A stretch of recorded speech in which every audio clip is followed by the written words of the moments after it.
G'day, Starlo here. I'm on the rocks this morning just north of Bateman's Bay with my good mate Dean Hamo Hamilton from the Forge Through program. We got out here nice and early. In fact, we needed headlamps and torches to come down through the track. And the sun is still below the horizon, but there's enough light to see what we're doing now. We're going to throw some lures, see if we can catch some tailor, bonito, maybe even a rat kingfish or two, see what happens. The water's nice and warm. I brought my inflatable PFD with me, but it's actually a really safe rock. It's a south-facing rock and we've got a northeast swell, so I'm not going to put it on at the moment, but if at any stage I feel a bit dicey, I'll be putting this on. All right, Hamo's already got one by the looks of things, a small tailor, so I better get into it. We're both casting 30 and 40 gram metal slices, slugs and baitfish profiles off our medium spinning gear, targeting the lightweight pelagic species that cruise these waters in summer and autumn. We cast these lures well out, let them sink for a few seconds and then crank them back in fast with an occasional pause or a sweep of the rod to mix up the action and dodge the odd splashing wave in the process. The water's nice and warm, but that doesn't mean I necessarily want to get wet. But it's just not really happening this morning. Hamo was here a day or two earlier and landed some lovely tailor as well as a couple of Watson's Leaping Bonito. But today it's unusually quiet despite our nice early start. This change of light period around sunrise is typically the very best part of the day for this sort of fishing, and I would have expected at least another couple of tailor or a stray salmon. But it's another case of, you should have been here yesterday, mate. Oh well, I can think of worse places to watch the sun come up, and it's always good to catch up with Hamo, but a fish would be nice.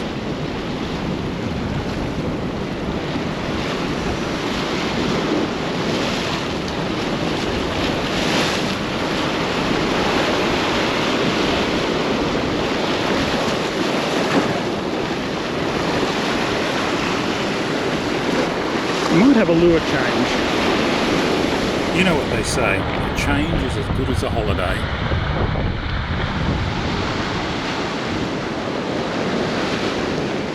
Righto, I've swapped over to my lighter gear and a smaller lure. We'll see if that makes a difference. Sometimes this switch to lighter gear and a smaller lure will do the trick, especially if the predators are hunting little baitfish. But not this morning, it seems. All right, the pelagics aren't playing at the moment. Let's see if there's a squid out there. Hamo had told me that he'd caught a few squid here in the past, so I threw a squid jig into my tackle box just on spec. I figured it'd be best to give it a swim before the sun got too high. And what do you know? Within a few casts, I was on. Well, there you go. He's only a little squid, but he's a squid. There we go. Oh, well, I won't be going home empty-handed.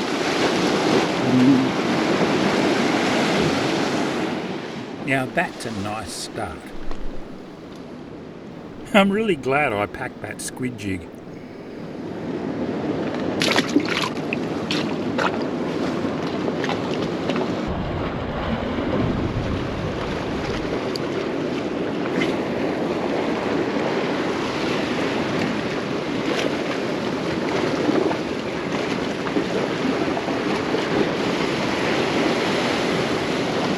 Right, so I'm caught in the weed. Feels like kelp. The best thing to do is just put lots and lots of steady pressure on, and quite often the squid jig will tear through the kelp. There we go, it did it. Sometimes it will straighten the prongs out, but just that steady pressure rather than jerking at it, and a lot of times it will come out. There's a little bit of kelp caught on the prongs there, so I know I can't let it sink quite as deep in that spot.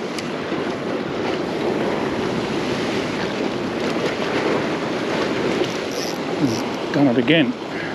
Caught in the kelp. Let's see if I can get it out again with the steady pressure. Yep. Oh, it's very shallow in there. Must be only a metre and a half of water over the top of the kelp bed, I think. So I'll just angle round a little bit more to my left, because right on the edge of that kelp should be a really good spot for a squid. try out there a bit more. There's one. Right where I thought, on the edge of that kelp. It's a fine line between getting snagged and getting a squid. They're only small, but they'll be very, very tasty. That's the way. Get rid of your ink.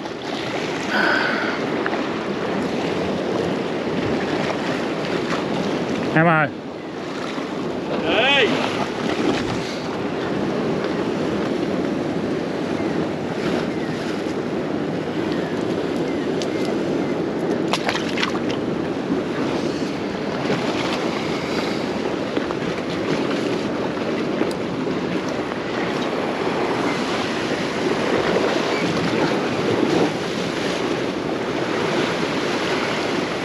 And there's another one. I think they might be stacked up in there. They're all small. Beautiful bait size. I'm on a bit of a roll now. How good would that be as a live bait? Send that out for a king.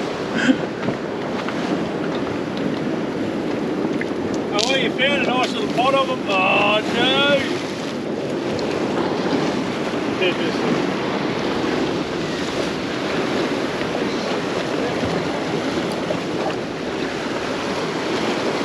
Ah, inked.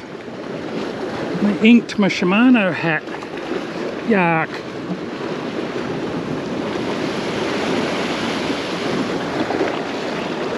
Alright, snagged in the kelp again. Steady pressure, out it comes.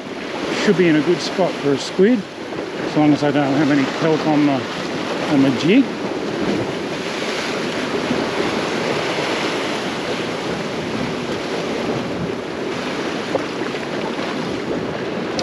I did have kelp on the jig. I don't usually take it when it's like that.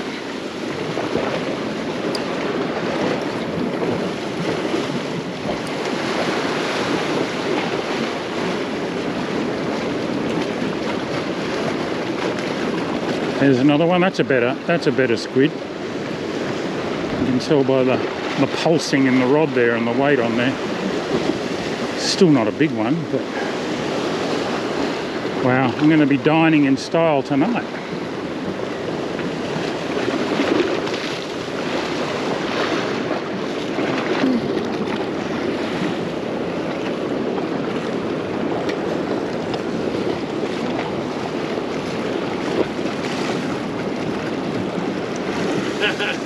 Number 4. Number 4.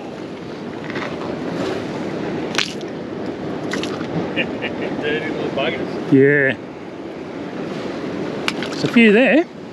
They're right on the, there's a really shallow kelp bed in there. I've been caught in it a couple of times. And they're just on the outside edge of it. With a nice catch of squid in the bucket ready for cleaning and still no sign of the pelagic fish, Hamo and I decide to pull a pin and head home. Here I finish cleaning up the squid and trimming them before opening up the tubes lengthwise and then scoring a series of shallow parallel cuts across each tube with my knife, spacing them a couple of centimetres apart and being careful not to cut all the way through to the board underneath. Make another series of these cuts at 90 degrees to the first ones to create a checkerboard or pineapple effect. This makes the squid curl up rather attractively when it's cooked, just like at the restaurant. Once I've scored or crisscrossed the tubes with these shallow slices, I cut them into nice bite-sized pieces, each about the size of a matchbox or maybe a little bigger. Do exactly the same thing with the wings or flaps too. Score them slightly with diagonal cuts, then slice them into pieces. Do this with all the bits and you should end the process with a neat pile of prepared pieces ready for cooking, stir-fry style. I've organised the rest of my ingredients in dishes. I've got sliced red chilli, finely sliced and diced garlic and ginger, chopped onion, cut up spring onion stems, some light soy sauce, a bit of oyster sauce and the chopped green tops of the spring onions. Now in a pan I heat up a splash of oil and toss in the chopped onion. Give it a good stir and let it begin to soften up a little.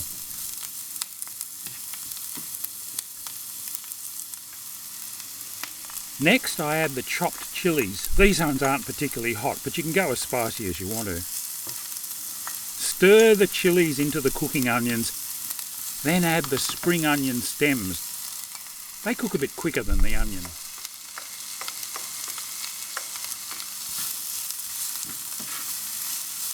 The finely diced garlic and ginger go in next. Again, vary the amounts to suit your own tastes. That's starting to smell really good. Time to add the squid pieces. You can put in the thicker bits first, then add the thinner ones, but I just tend to chuck it all in at once. Give them a good stir to evenly expose each piece to the hot pan. They should start curling up as they cook.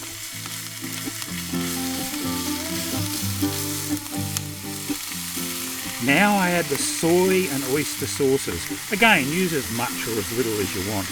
You can add fish sauce and a little bit of sugar if you like too, but I'm not bothering today. Mix everything thoroughly, and if you like, add a generous dash of Chinese cooking wine. That really gets things bubbling along.